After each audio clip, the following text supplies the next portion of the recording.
will be even better than last. You know, our unwritten, if not unspoken mission is to exceed expectations each semester. Though it's likely that we will not be able to do that forever, so far so good. And I'm confident that we can make that claim for years to come. Our World Affairs Luncheon series has grown both in length and importance over the years. There's nothing quite like it, neither in the region nor in most cities where there is not a World Affairs Council. We believe the World Affairs series is of increasing relevance because in an era of globalization, we need to understand current happenings in distant places, and in particular need to have the opinions of experts on the ways in which they affect us here in the United States. We begin the season with one of the most inscrutable, mysterious, and at the same time omnipresent areas of interest in the world, the Middle East. And since there might be the appearance of conflict of interest, or at least the appearance of nepotism in this program, I will relinquish this opportunity to introduce and welcome back today's speaker, our son David Myers, to one of our veteran Schemel presenters and a good friend of David's, Professor Bill Rao.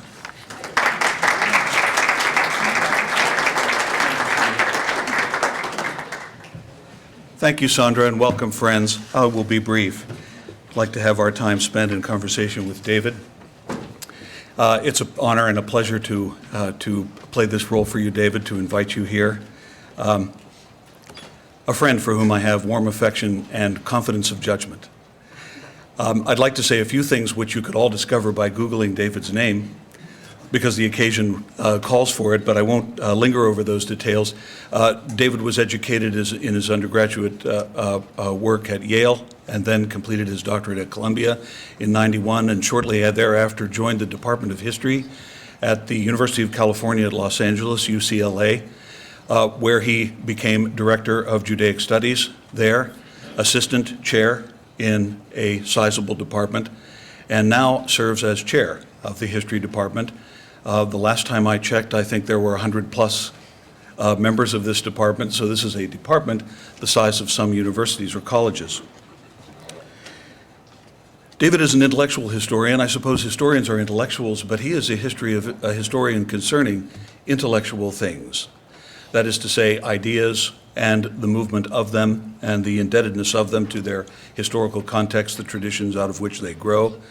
One of the things that I appreciate most about this, because this puts us, I'm a philosopher, that puts us in a sort of rapprochement as to neighborhood, as I consider the history of ideas also.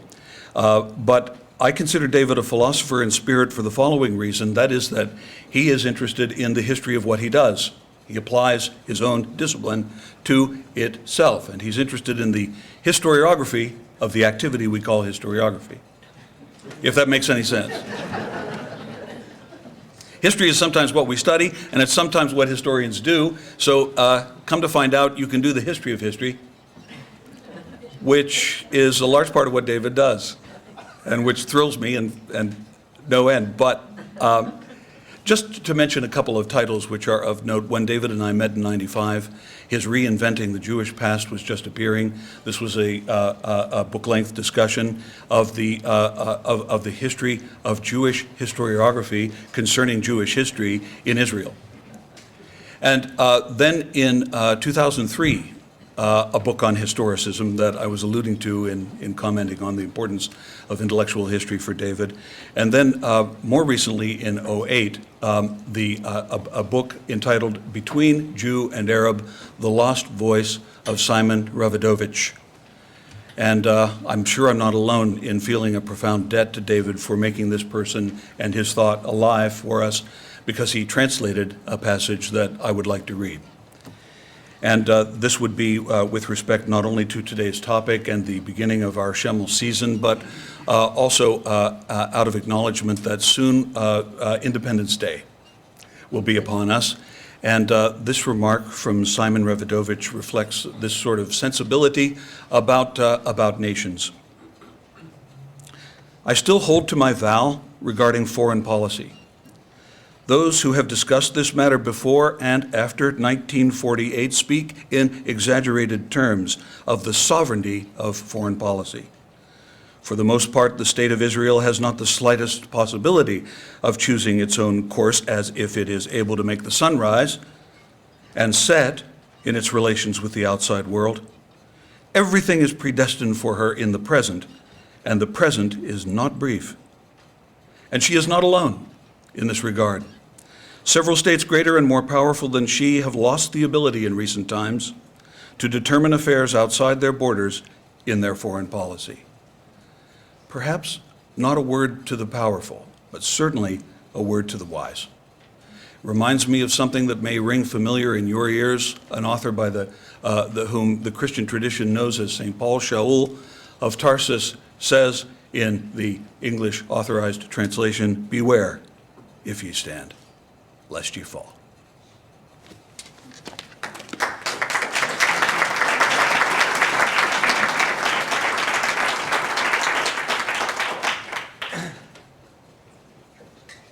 Thank you very much, Bill, for that profound set of words by way of introduction. This is one of the great delights about coming back to the University of Scranton, is that I get to see my dear friend Bill Rao, with whom I've been in conversation since 1995, and who never ceases to stimulate me in so many ways. It's also, of course, a delight to come back here because I get to see my parents. And that relates to the third reason why it's a wonderful opportunity for me to come back, and that is because I so cherish the University of Scranton. Bill didn't mention this time that I spent a very meaningful year here as a freshman at the University of Scranton, and I really do regard that as the foundation of my formation as an aspiring scholar and eventually as an historian. Points 2 and 3 are interconnected in that my family has had a deeply entwined relationship with this university, has learned so much from it, has given back to it, and I'm delighted to say that since my last visit here 1 year ago, the fourth member of my family, my father, Maury Myers, has received an honorary doctorate from the University of Scranton.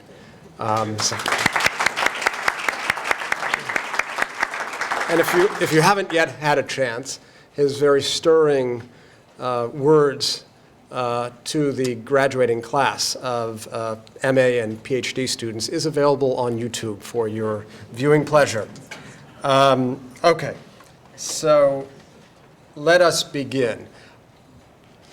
My time here will be devoted to a discussion of the Middle East, and I think Bill's final words will ring true in much of what I will say. Coming to the Schemel Forum gives me the opportunity to reflect upon the Middle East, a region that, as we know, is enormously consequential in world affairs and seems ever to be in the midst of crisis. So just to remind you, those of you who perhaps didn't make my previous talks, I came to the Schemel Forum first in 2009 and spoke about Israel and Palestine, Zionism and Palestinian nationalism, which I grouped together under the rubric A Tale of Two Truths, really reflecting my belief that what is at stake here is the negotiation between two competing narratives, two competing histories, and indeed two competing truths. That is to say, there is a great deal of truth that inheres in the history and narrative of both the Palestinian and the Zionist Israeli cause. Last year, we discussed the face of the Middle East in the wake of the Arab Spring, or as we might more properly name it, the Arab Winter, right? Because we're talking about a series of events that commence in December 2010 with that very famous act of self-immolation of a street vendor in Tunisia that set in motion a series of public uprisings that eventually led to the deposing of the autocratic Tunisian ruler, and from there spread across North Africa into Egypt. And we all remember those stirring images of the assembled masses yearning for democracy in Freedom Square, in Tahrir Square in January 2011. And of course, from Egypt, the winds of change made their way throughout much of the Middle East. So what I'd like to do today is to explore those winds of change by focusing on three main areas of interest in today's world. Can you all hear me in the back? Okay. So I'll return to Egypt and spend a fair bit of time talking about it. And then we will turn our attention to Iran, which incidentally, we should remind ourselves, is part of the Middle East, but not principally an Arab nation. It is a Muslim nation, a nation made up overwhelmingly of Muslims, but not Muslims of the Arab peoples. We'll then return our attention back to the Arab world by looking at that site of intense conflagration today, Syria. Okay, so let us begin. We'll begin by taking a look at the American angle on these various sites of activity and confrontation, and perhaps bear in mind Bill's last words from Simon Ravidovich, because what we see in the run-up to the 2012 presidential election is that very common campaign swagger about foreign policy. For example, about how we are going to adopt a tougher line on Chinese human rights violations and trade policy, how we are going to support Israel to the last day, and how we are going to deal with the crisis in Iran with ever-increasing severity. It's very typical in the run-up to an election to have the two candidates compete with one another to adopt a more less conciliatory line with respect to China and other points of conflict, to try and outpace themselves, to demonstrate their loyalty and commitment to the state of Israel. Typically what occurs after the election is there's a retreat to the more realist stances that in fact unite Republicans and Democrats. So we should bear that in mind as we think about American attitudes to these sites of conflict, especially in this period from September to November 2012, which represents something of an artifice, something of a bubble. And I suspect we will return to a more realist common agenda after the election. But one thing that's really important to remember, and again, this relates back to Bill's words, is that we do live in an era, especially in the Middle East, where there are more evident limitations on United States foreign policy. This, I think, has to do with a number of factors. First, I think it's fair to say that the United States, in economic and political terms, is receding somewhat from its position of unsurpassed dominance. That isn't to say that the United States no longer is the world's most powerful economic, political, and military power. That isn't the case. But it is the case that there is an erosion of that position of unsurpassed dominance as other actors begin to assert themselves much more dynamically. And the most obvious case is China, which I had the extraordinary privilege to visit over the summer and see firsthand the growing confidence with which China is embracing its place in the world. So the emergence of China, as well as other important states, many of which are assembled under the rubric BRIC, Brazil, Russia, India, China, the emerging world powers, their emergence really coincides with and is causally connected to the erosion of that unsurpassed position of American dominance. What's also very important to remember, and I discussed this at some length last year, was that we're really at the end of a long era of direct Western and, to a certain extent, American colonialism in the Middle East. A process that commenced in the 19th century and extended really up to Tahrir Square. The most notable instances of the demise of Western colonialism, of course, would be the displacement of the French from North Africa. But even after that, in the 50s and 60s, through the early decade, the first decade of the 21st century, we do see a process whereby Western colonial power recedes and wanes. And this has very direct material consequences on the play of events in the Middle East. One of the consequences, I would say, is that we see the emergence of what I would call the middle states, the new middle states, not small, minuscule, insignificant states that don't have the capacity to affect significant change, but neither large superpower monoliths that can dictate the course of events with the click of a switch.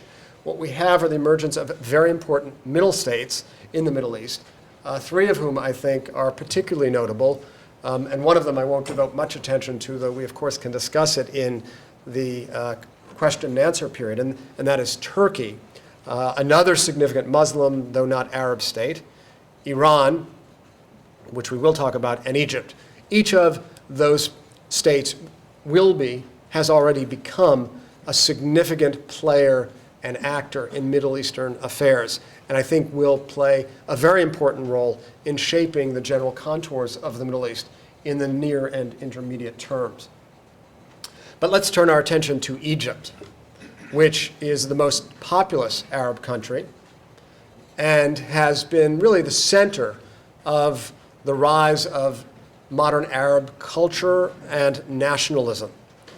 Egypt has played an extremely significant role as the shaper, as the laboratory of innovation, literary, cultural, musical, and political innovation in the modern Middle East, and particularly in the Arab world. And again, as we think of the changing configuration of the Middle East, it plays that role today. The revolution that began in Tahrir Square in the winter of 2011 marked, I think, another step in the end of American colonial dominance.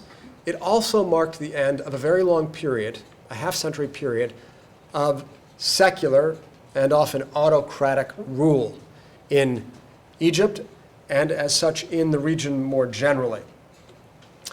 We may recall that Egypt's secular autocratic tradition really begins with the assumption of power by a very charismatic colonel by the name of Gamal Abdel Nasser, who overthrows the Egyptian monarchy in the year 1952 and 4 years later assumes the position of president and makes very clear that he is intent on introducing new forms of economic behavior and activity, new socialist principles into Egypt, and is also interested in doing so in throwing off the yoke of Western colonialism, a prospect that emerged as a very important figure and phenomenon in the 1956 Suez War. Nasser was arguably the most important exponent of the principle of pan-Arab nationalism. So just as he sought to set Egypt on a new path forward, he also agitated very frequently for the creation of a kind of pan-Arab nationalism that traversed and transcended previously existing borders. He had this grand ideal of creating what he called a united Arab republic, in fact, which took rise in the year 1957 and was a combination of Egyptian and Syrian national entities, an idea that never really realized itself as Nasser had imagined it. And Nasser dies in 1970 at a point when the ideal of pan-Arab nationalism had largely become discredited, and as such, he dies really at a downward point in his career. He is followed as president of Egypt within that tradition of secular autocratic rule by Anwar Sadat, who is perhaps the most familiar figure to us of the Egyptian presidents, who, like Nasser, rises from the ranks of the military as an army officer, and that's a very important point to bear in mind, because the question of the role of the military in Egypt today will continue to interest us. He assumes the position of president after Nasser's death in 1970, engages in the bellicose rhetoric toward Egypt's chief rival in the region, Israel, and in 1973, on the Jewish holiday, fast day of Yom Kippur, commences a military conflict with Israel that takes Israel by surprise, but ultimately leads to the defeat of the Egyptian army and sets in motion that conflict, a process of growing realism that leads to the prospect of reconciliation with Israel, and then beginning in 1978, actual direct negotiations fostered by the United States that lead to the Camp David peace accords and the peace treaty with Israel. So Sadat inherits the legacy of staunch Egyptian nationalism from Nasser, the tradition of a hostile attitude towards Israel, and then in the course of the 1970s undergoes a kind of transition in his worldview, in a period, I should add, when the balance in power between the United States and its chief rival, the Soviet Union, is shifting very dramatically. Sadat reads the tea leaves rather correctly, decides to throw his lot in with the Americans, and we have the peace treaty that Egypt signed with Israel that has been a cornerstone of so much of Egyptian, Israeli, and for that matter, American national security interests in the Middle East.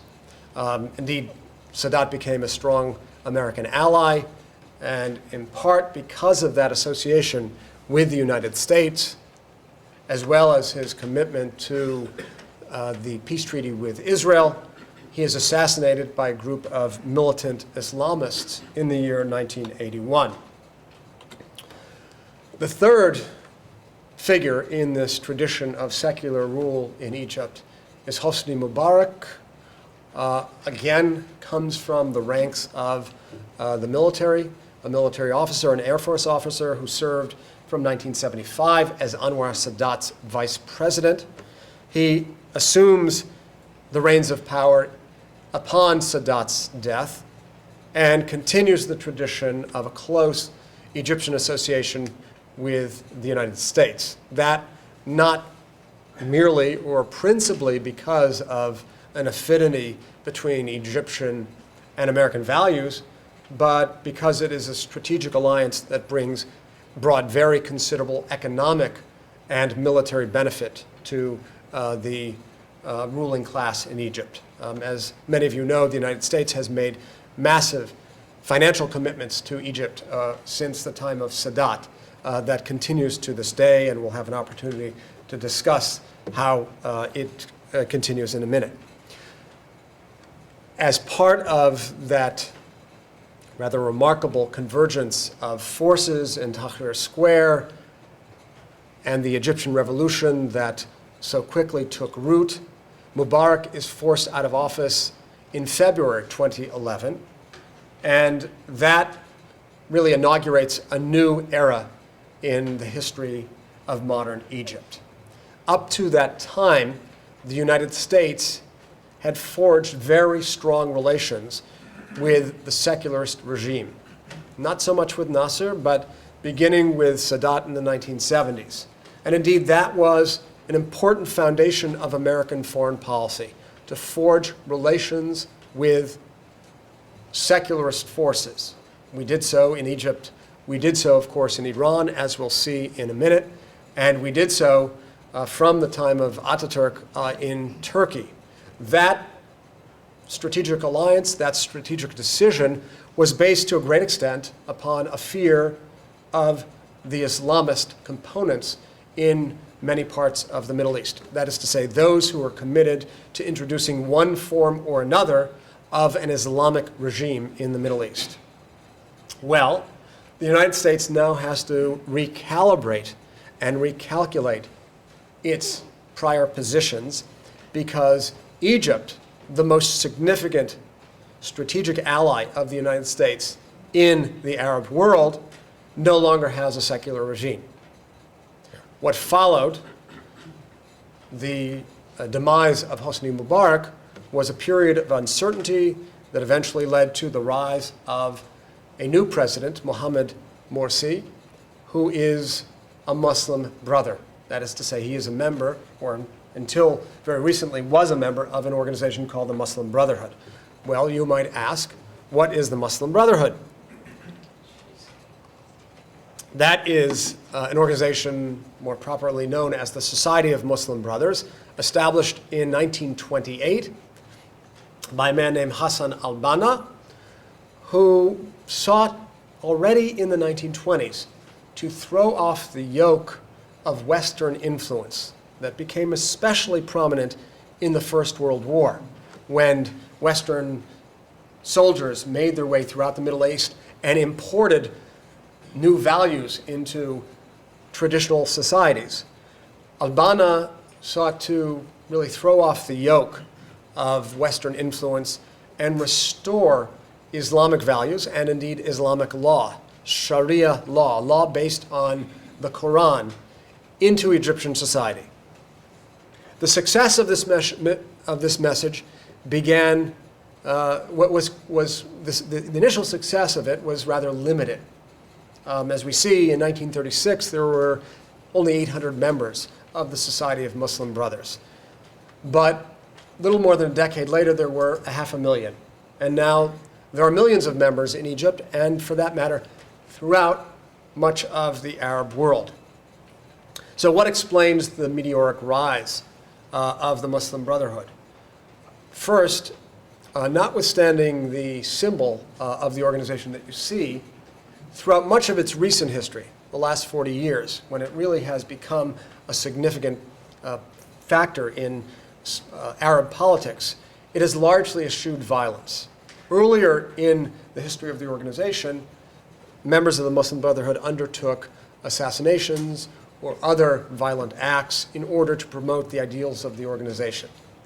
For the last 40 years or so, in no small part because it was actively suppressed by autocratic secular regimes, it largely abandoned the path of violence and sought to effect change through peaceful means. One of the ways it has done so is by supporting and in fact actually directly constituting an extensive network of social services, charitable institutions, orphanages, health clinics, and the like, which is particularly important in Egypt, a deeply impoverished country with a state mechanism that had often been regarded as failed.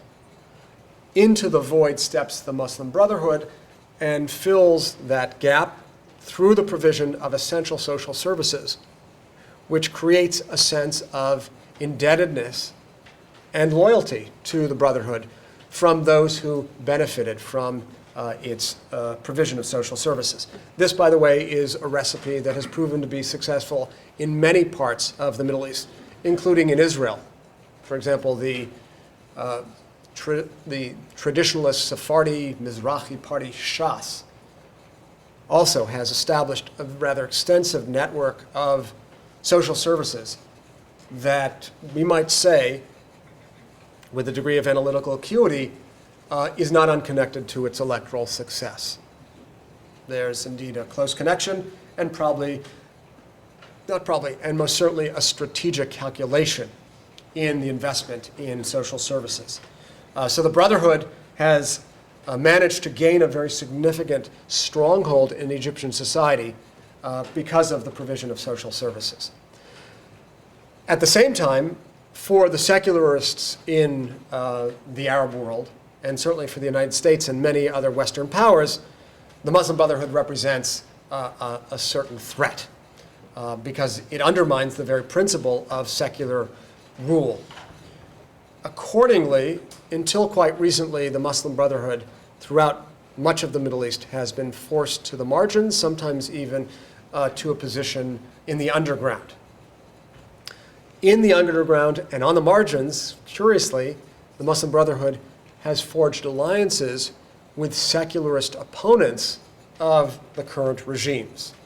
And that was one thing that we saw in Tahrir Square and in those very momentous month following the Egyptian revolution, this uneasy alliance between the Muslim Brotherhood and the secular democratic opponents of the last regime.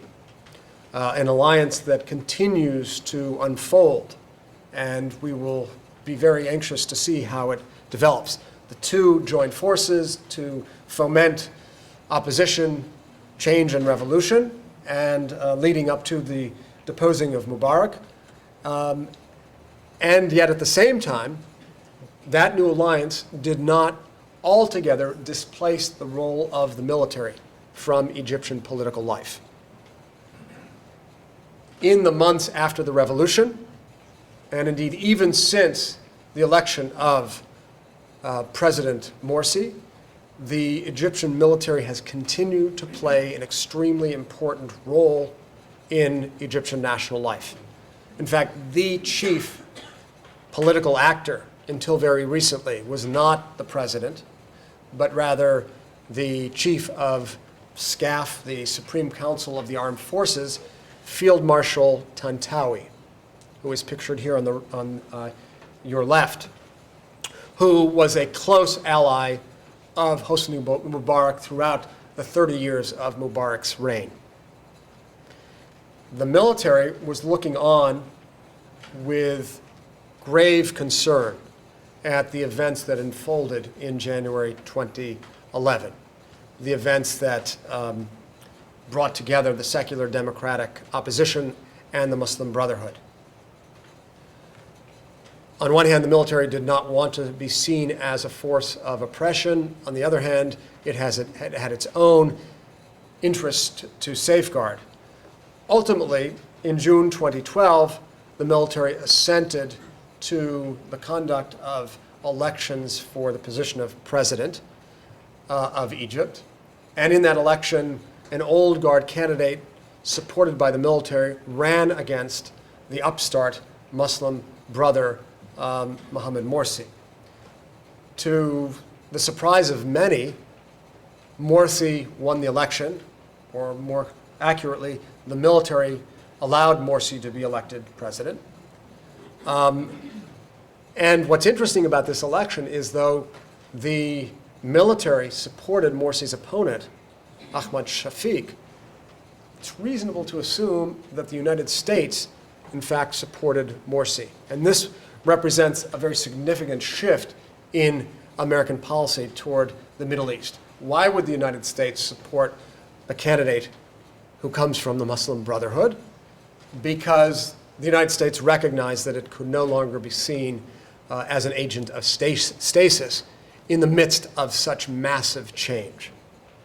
It also recognized that Morsi was likely to win and that the tide was moving toward a coalition government with the Muslim Brotherhood in the lead, and that the best way to protect its massive investment in the Middle East and Egypt in particular was to support the winning side. It wanted at the same time to be sure that by supporting Morsi, it would have some measure of influence, at least a network of communication with Morsi, since what stood at the heart of its concern was upholding the peace treaty between Egypt and Israel, really a cornerstone, if not the cornerstone, of American policy in the Middle East. So, quite surprisingly, the military permits Morsi to take office, but remains as a very powerful force in Egyptian political life. That we see throughout June and July 2012.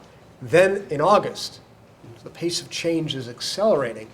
We see a lightning shift in the balance of power between the newly elected civilian government and the Egyptian military, long the mainstay of political power and the great force of stability in Egyptian life. What set in motion that very significant shift in the balance of power was an attack by Islamist militants against the Egyptian military in the Sinai Desert in mid-August 2012. The militants attacked an Egyptian military base, stole 2 armored vehicles, and began to make their way toward the Israeli border to undertake an attack upon Israel. They didn't make their way to the border to attack Israel, but what occurred in Sinai was seen as a great mark of indignity for the Egyptian military, that they were unprepared and responded so poorly to the attack by the militants. And there was a very considerable cry of outrage against the military, which prompted Morsi to seize the opportunity to fire the Army Chief of Staff, and more significantly, Field Marshal Tantawi, who was the de facto ruler of Egypt until that moment in late August, when he was summarily dismissed. In fact, speculation often proceeded in the other direction. The question often was, when would Tantawi dismiss Morsi? But in fact, what we see in this rapid, accelerating set of events was the opportunity for Morsi to dismiss Tantawi and to lend greater legitimacy to the new civilian regime. And this is where we are as we move forward. A newly ascendant civilian power in Egypt, led by a longtime member of the Muslim Brotherhood. Shortly after Morsi dismisses Field Marshal Tantawi, he decides to go to Iran, where, as many of you recall, there was a meeting of the non-aligned countries of the world, 120 of them, a sort of exercise in anachronism, given that the world is no longer divided into Soviet and American spheres of influence, and it would seem that there wouldn't be the same need for the non-aligned coalition to exist, but it does. And Morsi decided to go and deliver an address at the non-aligned meeting, as did the Secretary General of the United Nations, Ban Ki-moon, which raised eyebrows in much of the Western world. The question that arose when Morsi goes to Iran was this: does this mean that there will be now a rapprochement between Egypt and Iran? Because under the previous regime, under Sadat and more importantly Mubarak, Egypt adopted a position of confrontation toward the Islamic Republic of Iran. Two very large Muslim countries, one predominantly Sunni Islam, the other predominantly Shia Islam. We'll talk about that in a bit. Morsi's visit suggests that the age of tense relationships may be at an end. Well, again, the pundits were surprised when in his address at the meeting in Iran, Morsi condemned in rather unequivocal terms the brutal suppression of the opposition in Syria. This was surprising and embarrassing to the Iranians because they are Syria's greatest supporter in the Middle East. And again, it pointed up to us how Egypt, under Morsi, has become an independent-minded middle state that acts on its own and will play a significant role in reshaping the modern Middle East.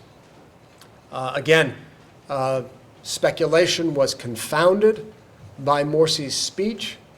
The assumptions of rapprochement were not realized, and we now have the specter before us of a self-standing, independent-minded, powerful, civilian Muslim regime in Egypt. What about Iran, where Morsi made his way? And this is the second of the sites of activity that I want to call attention to. In Iran, we see, again, the rise of a significant new middle state as an actor of importance in the Middle East. As in Egypt, until relatively recently, the regime in Iran was a secular regime supported by the United States. After 1979, of course, and the Iranian Revolution, the regime became an Islamic regime that supported the principle really of a modern theocracy, as we'll see in just a second. But take a look at the two pictures here. You see on one hand, in the top right, the Shah of Iran, Reza Pahlavi, who was a firm ally of the United States, which invested manifoldly in his regime. You see his dress, you see the presence of his wife by his side and her dress.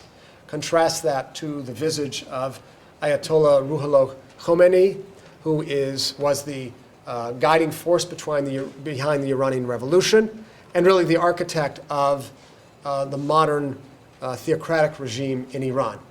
Again, we shouldn't confuse the two regimes that we've just talked about. Egypt is a regime led by a member of the Muslim Brotherhood who still speaks the language of democracy and transparency, and who, notwithstanding the dismissal of Field Marshal Tantawi, still has to contend with a powerful American-oriented military.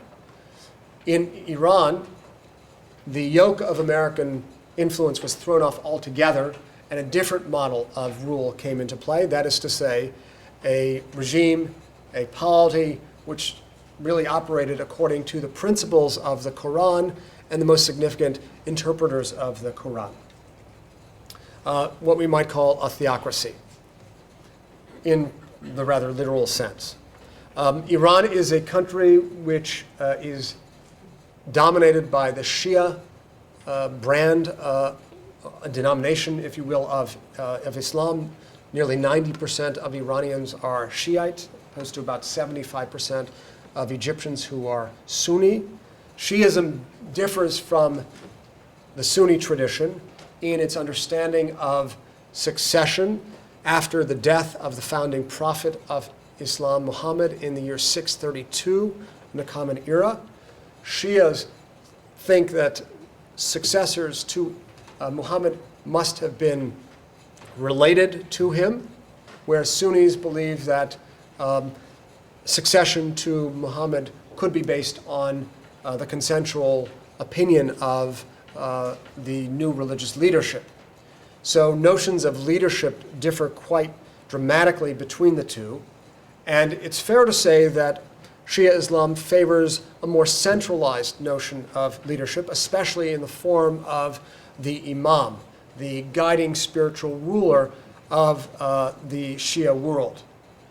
What's particularly interesting about Shiite notions of leadership is that after the 10th century AD or CE, Shiites developed the notion of the Mahdi, the missing imam who would return at some point and restore a universe of justice, peace, and stringent adherence to Quranic values. So there is in Shia Islam a kind of messianic idea that has been a very powerful animating force, and in fact, that is an important component in the worldview of the president of the Islamic Republic of Iran, Mahmoud Ahmadinejad, for whom that belief in the return of the messianic figure, the Mahdi, assumes a kind of apocalyptic form. That is to say, that the return of the Mahdi represents, for Ahmadinejad, the uprooting of evil in the world. And this becomes relevant, and extremely relevant to our interests, for a couple of reasons. First, because the president of Iran holds to that view, just as Iran is seeking to become a nuclear power. Second, because Ahmadinejad has been extremely vocal in describing the state of Israel as a cancer that should be wiped off the map. So when one combines those three factors, his messianic ideology, the possibility that Iran may one day possess not only nuclear power for peaceful means, but nuclear weapons, and his extraordinarily inflammatory rhetoric vis-a-vis Israel, we have a very combustible situation. Now, there are some complicating factors. We might call them mitigating factors in thinking that there is a singular, irreversible path toward which Iran is headed. The first is that in the Iranian system, the president, Ahmadinejad, is actually not the supreme ruler. The supreme ruler, consistent with Shiite notions of leadership, is known as the supreme ruler, and he is the supreme religious ruler today. That's Ayatollah Ali Khamenei, who shares Ahmadinejad's commitment to Iran's quest for nuclear power. What we don't know with real clarity is what is the true intent of the Iranian regime, both Khamenei and Ahmadinejad. Are they content, as they say, simply to join the ranks of nuclear powers who use nuclear power for peaceful means? And they're very good at deflecting the attention of United Nations inspectors and much of the Western world from what's really going on in the nuclear installations. What we don't know is what their true intention is. What is important to note is that still a majority of Iranians support the quest for nuclear power for peaceful means. Though it's also important to note that the percentage of support has dropped quite dramatically. Once upon a time, meaning a mere 2 years ago, almost 90% of Iranians supported Iran's quest for nuclear power. That number has dropped in the most recent polls that I've seen, most recent surveys, to 57%.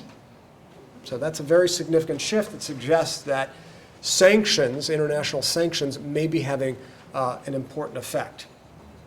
So a second complicating factor in that otherwise combustible situation is that we don't know the true intent of the Iranian regime. A third, of course, is the state of Israel, which stands by in a stance of very severe concern over the inflammatory rhetoric in Iran. And Prime Minister Netanyahu has made very clear that time is running out on the Iranians to forego altogether their quest for nuclear power or otherwise face an Israeli attack. And this places the United States, Israel's chief ally, in a very awkward position, since it doesn't have identical interests to Israel, doesn't have an identical clock according to which it's planning its own strategic considerations. What we do know is that Israel has acted unilaterally in the past against nuclear installations. In 1981, in the Osirak attack in Iraq, and in 2007, in a preemptive attack on a Syrian installation that is assumed to have contained the first seeds of nuclear development. The Iranian crisis that I referred to a minute ago as a combustible situation really is a predicament of extraordinary complexity that, to me, recalls the Cuban Missile Crisis, in that there seem at the moment to be very few viable, attractive options. And I suspect that this is an episode that will be studied very, very assiduously by international relations experts for many years to come.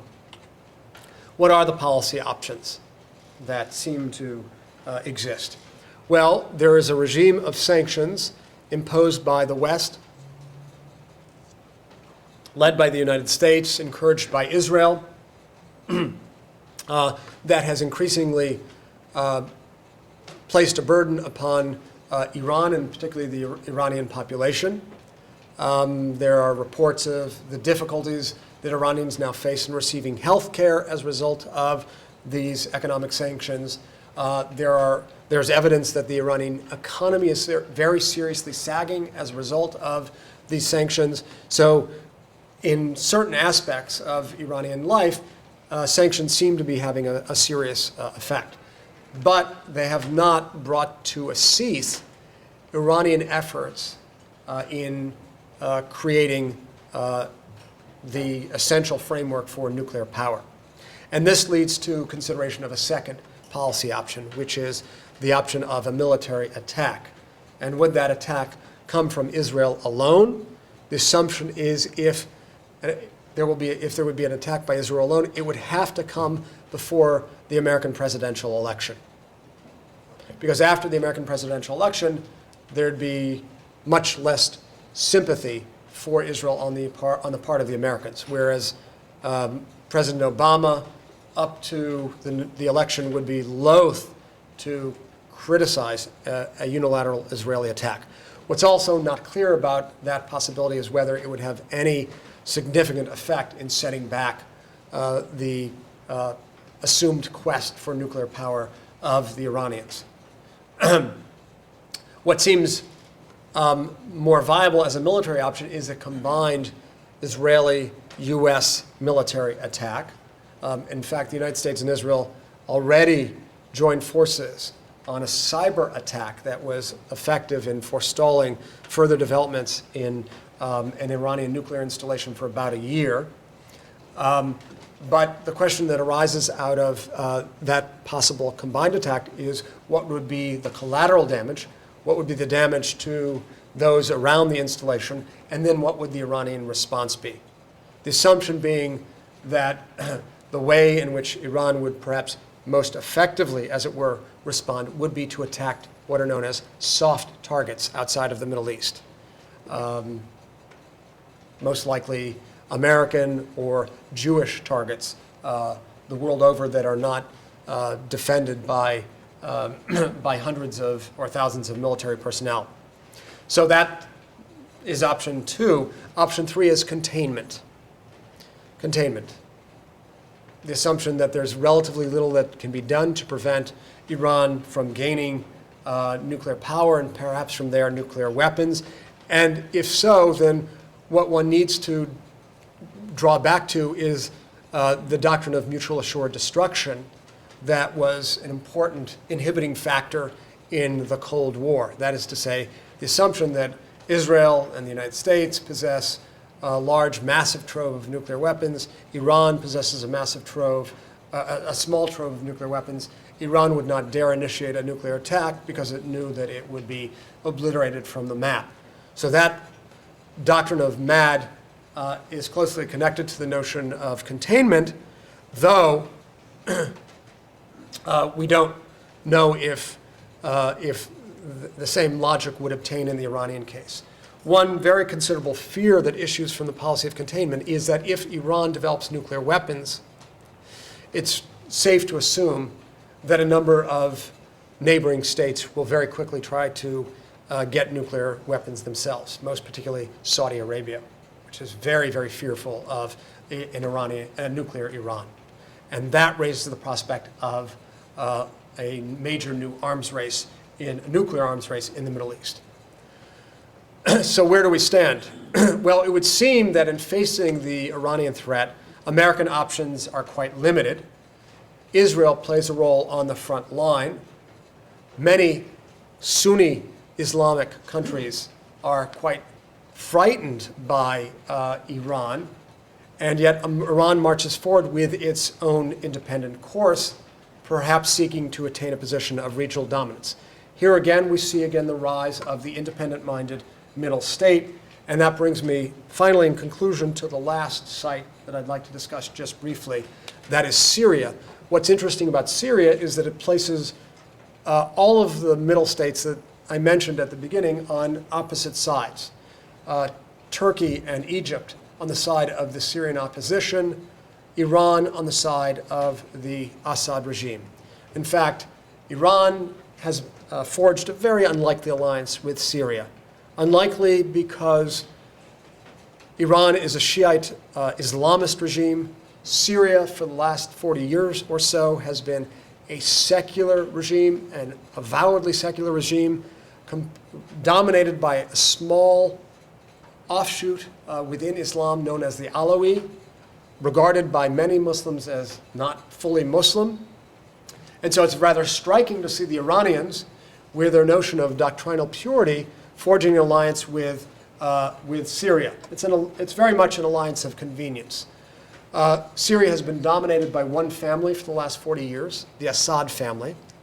The figure in the top is the father, Hafez al-Assad, arch-secularist, committed to using brutal force in suppressing opposition, as he did in 1982 when he razed an entire city to the ground, during which 20,000 people, it is estimated, were killed in a matter of weeks. That's in the town of Hama. His son, the enlightened ophthalmologist, was said to mark a departure from that tradition of brutality when he took over in the year 2000, but that has not been demonstrated in his attempts to put down the rebellion that took rise in Syria in March 2011, which very much is a lingering byproduct of the Arab Spring. In fact, the Syrian civil war that has broken out has been brutal, marked by extremely heavy-handed response by the Assad regime.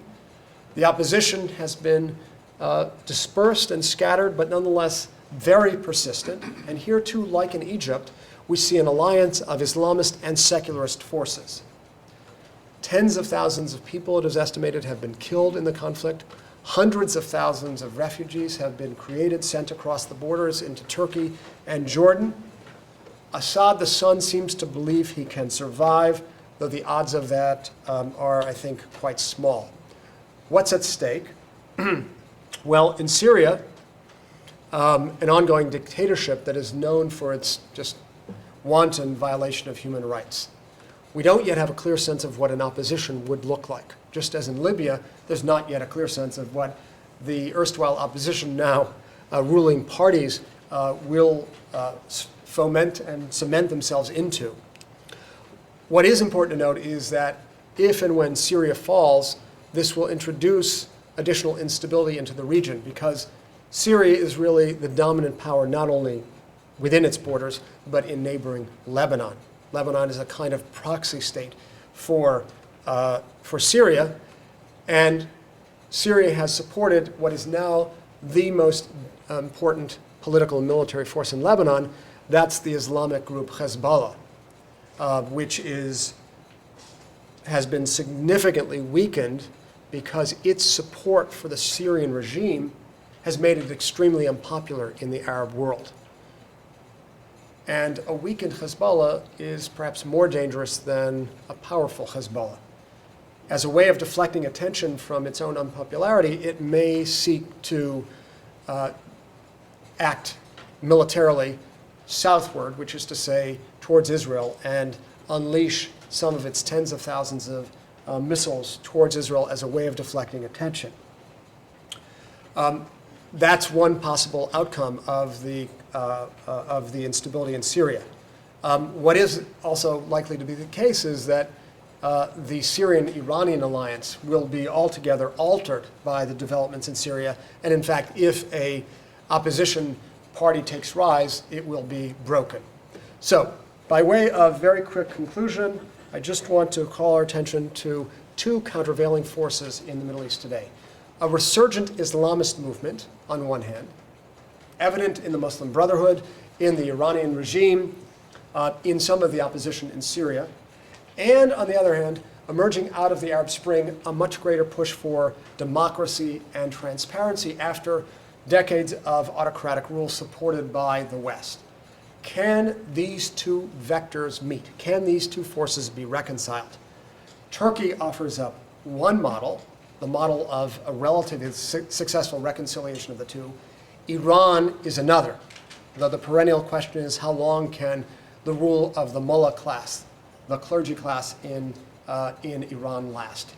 Egypt remains an open question, somehow perched between those two poles. With that, I will conclude, and I thank you so much for your attention.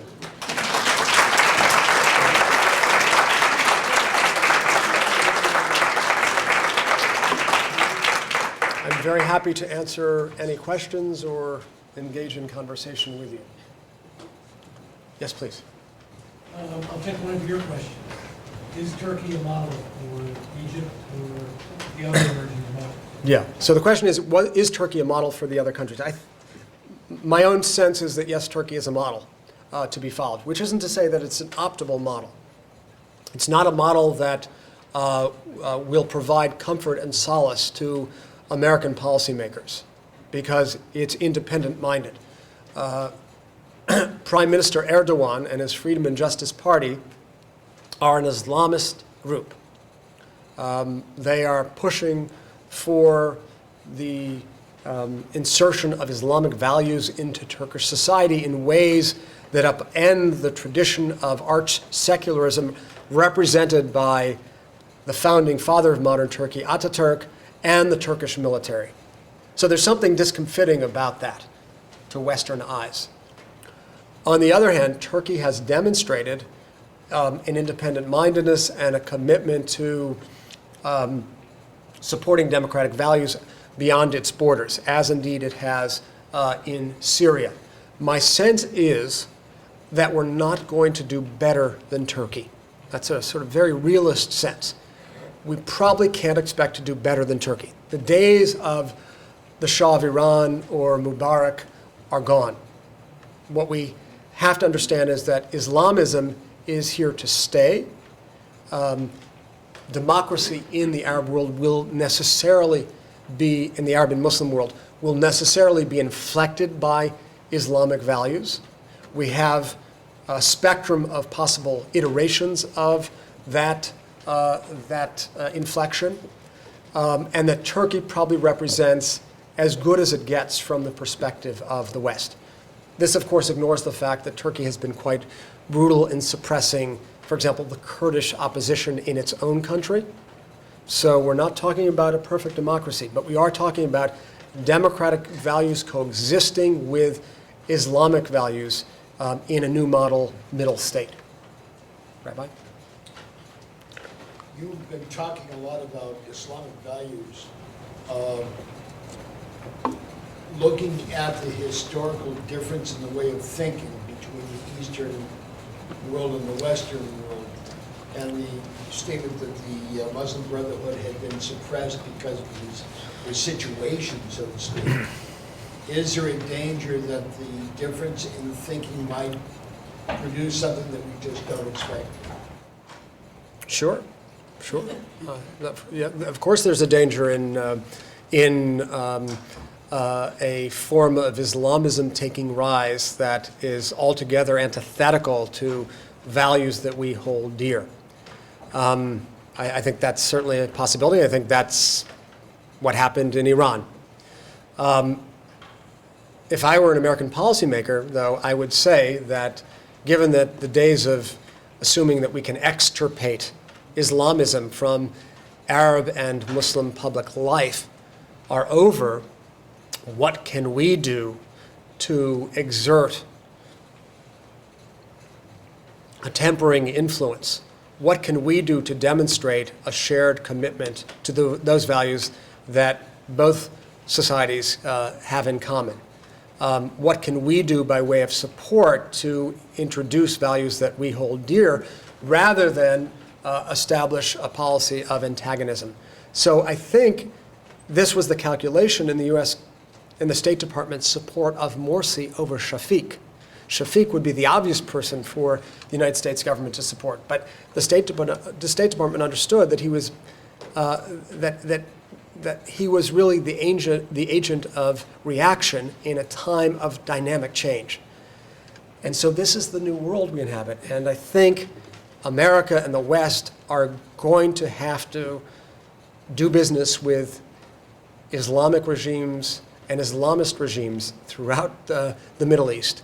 And they have to understand that, especially in an age of globalization, the currents of influence and communication don't just flow one way. One shouldn't just assume that it's a matter of America seeking to influence Islamic regimes. There's also a new openness on the part of Islamic regimes in North Africa and in Egypt. Morsi himself is the recipient of a Ph.D. from the University of Southern California. He knows America. He spent time in America. He himself represents that marriage of Islamic and Western values. So I think, we have to think beyond the binary, think beyond the stark opposition between Islam and the West and understand that in the present, as throughout so much of Islamic history, that opposition really didn't exist. Remember that the Islamic regime in the 8th century made its way as far as the Iberian Peninsula and created a remarkable efflorescence of culture. Remember that the Ottoman Muslim regime made its way as far as Hungary and Romania and the Balkans, and also created opportunities for cultural exchange. So I think there are models from the Islamic past that suggest to us the possibility of a marriage of values and should lead us to conclude that that's an absolute impossibility. Yes, sir. I guess the most important Arab nation in the world is Saudi Arabia. And it's amazing that it's not being touched by Arab Spring, although where the Arab Spring really belongs. Yeah. Right, Saudi Arabia, which I didn't spend much time mentioning other than to say that it's likely to jump in an arms race if Iran were to get nuclear weapons.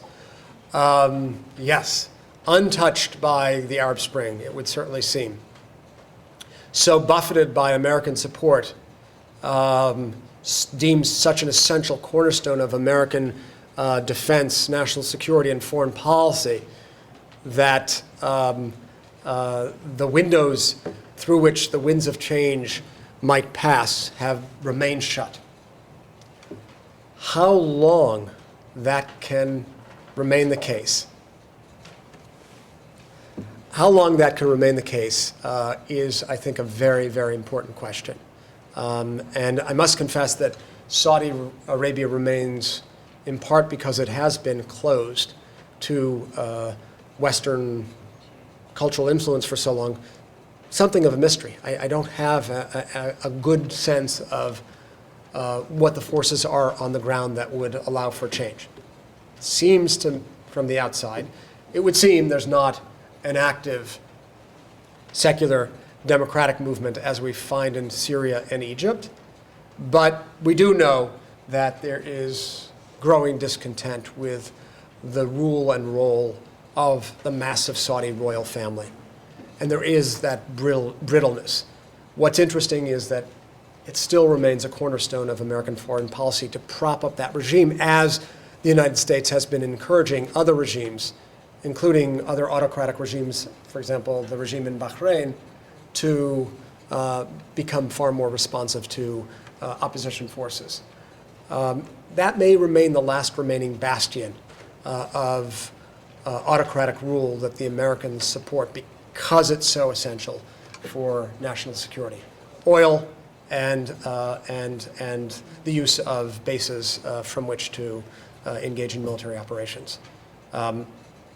I would imagine that it will remain that way for the intermediate term. For how long? The intermediate term, meaning not in the next couple of years, but change in the next 2 decades. Do we have bases on Saudi territory? We still do, yes. We still do. Yeah, and this was the source of Osama bin Laden's great outrage at the United States, that the soil of the Holy Land had been defiled by the presence of foreign infidels who remain. Yes, please. Given that there is now speculation that Iraq is allowing Iran to use their airspace to give Syria aid, should President Bashar al-Assad be deposed, or should an attack happen on Iran? How would that impact Iran? Right. So Iraq, which as we know has had a very uneasy relationship with Iran, they engaged in a very long, brutal war, seem to be inching closer to one another in strategic interests, not only because, though not unrelated to the fact that both are Shiite countries. Iran is about 90% Shiite, Iraq is about 60% Shiite, and we've recently heard word that Prime Minister Maliki has agreed to allow Iranian use of Iraqi airspace to provide materiel in support of the Assad regime. Once upon a time, there was a significant fear of a Shia crescent that would extend from Iran all the way to Lebanon, to Hezbollah in Lebanon. Syria has, I think, upended that proposition, broken up the contiguity of the Shia crescent. Though I do think that that this adds an important new complication to the strategic mix. That is to say, the possibility of Iraqi support of Iran and thereby indirectly of Syria. I would not assume a complete identity or equation of strategic interests between Iraq and Iran.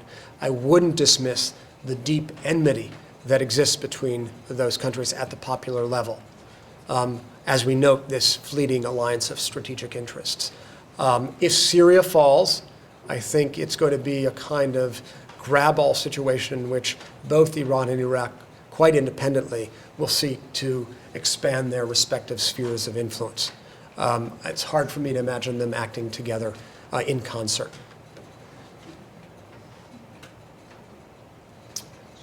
One final question, maybe? I have a question about Palestinian-Israeli conflict. You want to? Sure.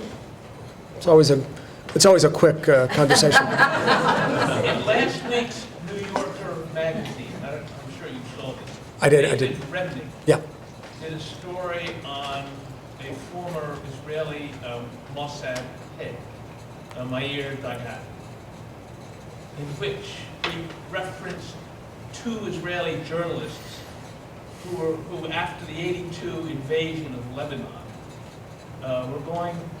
were writing a story that said Meir Dagan, the head of Mossad, CIA, had led a mission into Lebanon, the purpose of which was to create a terrorist incident against Israel on the part of whomever might do this, that would thus justify an invasion, which would mean, as I said to my student here, turning over mailboxes and garbage cans wouldn't have done the trick. It would have meant the loss of Israeli life, to thus justify an invasion. All right. The Army censored the article, and Dagan, of course, says no comment. But over the history of negotiations between Israelis and Palestinians, there have been instances where negotiations seem to be heading someplace, and then there's an incident. And the Prime Minister of Israel will say, we can't negotiate with these people, so let's just give it up. And with that, expropriation of Palestinian lands and populations of settlements increases. But this has been going on elsewhere. By this, I mean that which Meir Dagan was accused of, not accused of, but was supposedly doing in Lebanon. Yeah. Well, I have the great good fortune of being months behind on the New Yorker, so I didn't see this article. Is the Mossad a very secretive and often effective organization? Yes, it is. I really can't comment on its operational tactics or strategies, since I know virtually nothing of it. I know a little bit about 1982, because I happened to be in Israel in 1982, and that war really was probably the single most formative influence on my political worldview. But just, I suppose, to cut to the end of our time period and to the chase, there are no negotiations now. So the Mossad, can plot whatever devious schemes it wants to, but there's nothing to upend. And this really points to what I think is the tragedy of the predicament. This is a situation in which it seems to me the solution, down to some pretty fine details, is known to all, and certainly to the two main parties. We know what the contours of a two-state solution look like. We know what the territorial contours look like. We know what the distribution of water looks like. We know what the, how to get to two capitals looks like. What we don't have is political will really on either side. And this would be okay if the clock weren't ticking. As time goes on, the possibility, the very possibility of a two-state solution becomes increasingly unlikely. And I think we're very quickly heading towards the position of irreversibility. And that creates a tremendous urgency for restoring negotiations towards a two-state solution. And I would hope that whoever is elected president, and I hope it is one person and not another, will make this an important and immediate matter of concern and fundament of American foreign policy, because I think we're pretty much at midnight on the two-state solution. So again, thank you so much for your attention.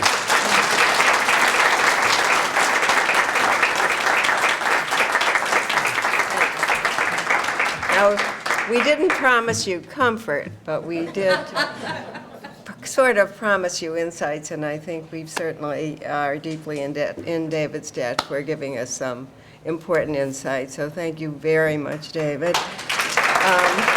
I want to announce that the next World Affairs Luncheon is on October 11th. And before that, we have University for a Day, September 22nd, which is a real feast of learning, and I hope that I'll see all of you there. We have one change in the program. The first speaker was to be Aldo Civico, who has to postpone his coming here until next spring. But we have in his place Trudy Rubin, who knows as much about the Middle East as almost anybody, and also the rest of the world. She's the foreign correspondent for the Philadelphia Inquirer. She's been here before. She will lead off the day. We have our constitutional scholar, Akil Amar, coming back to give us some clues into what the Constitution should look like in the next 100 years or so. And two wonderful professors from this university. Matt Meyer will talk to us about greed, an evergreen subject, and that he's going from antiquity to the present day. And then we'll be hearing about give us some more knowledge about what's out there in this galaxy that we don't know about, but we might conjecture about.